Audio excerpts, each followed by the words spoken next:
Hi friends, Radhika baby tips চ্যানেলে আপনাদেরকে স্বাগতম। আপনার আদরের সোনামণিকে কিভাবে শোয়াবেন অনেক মায়েরই তা নিয়ে চিন্তিত থাকেন।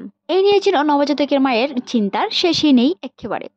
শিশুর জন্য কি রকম বালিশ ব্যবহার করবেন, কেমন করে শোয়াবেন এবং মাথা গোল সুন্দর হবে, এমন নানা ভাবনা থেকে চিন্তা ভাবনা মায়েদের মধ্যে থেকে যায়। ঠিকভাবে শোয়ানো না হলে শিশুর ঘুমের ব্যাঘাতও ঘটতে পারে বা বৃদ্ধিও অব্যাহত থাকতে পারে।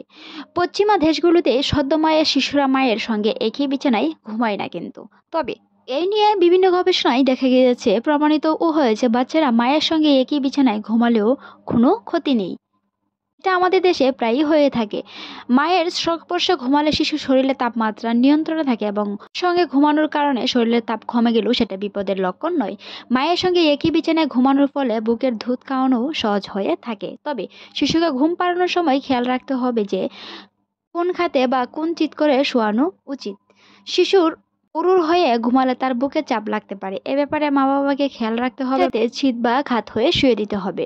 শিশুকে নির্দিষ্ট একটি দিকে খাত করে অনেকক্ষণ না রেখে মাঝে মাঝে এপাশ ওপাশ ঘুরিয়ে দিন ও সে সব দিকেরই আরামভাবে ঘুমাতে পারে, তার ঘুমের ব্যাঘাত না ঘটে।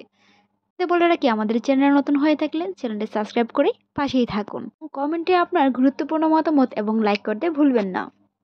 অনেক নবজাতকের মায়েরা আছেন বাচ্চাকে খুলে ধুলিয়ে কাঁধে মাথা রেখে ঘুম পাড়ান, এতে পরে অসুবিধা হয়ে থাকে নবজাতকের।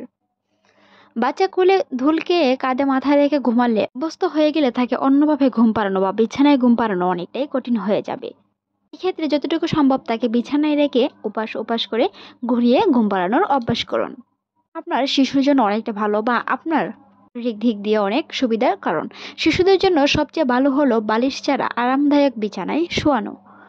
বালিশ ব্যবহার করলে ঘুমের সময় শিশুর গাড় ও গলা বেঁকে যায় বা ভাঁজ পড়ে, এতে নিঃশ্বাস নিতে অসুবিধা হয় নবজাতকের। সেই বিষয়ে আপনাকে অবশ্যই খেয়াল রাখতে হবে যেন তার শ্বাস নিতে কোনো খামতি না থাকে, এমনকি তার যেন ব্যাঘাত না ঘটে। একটি শিশু প্রতিপালনে একটি মায়ের দায়িত্বর শেষ নেই।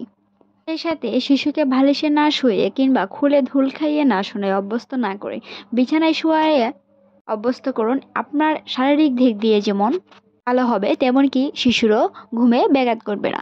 ভিডিওটি এই পর্যন্তই। ভালো লাগলে সাবস্ক্রাইব করে পাশেই থাকুন। ভিডিওটি এতক্ষণ দেখার জন্য আপনাকে অসংখ্য ধন্যবাদ।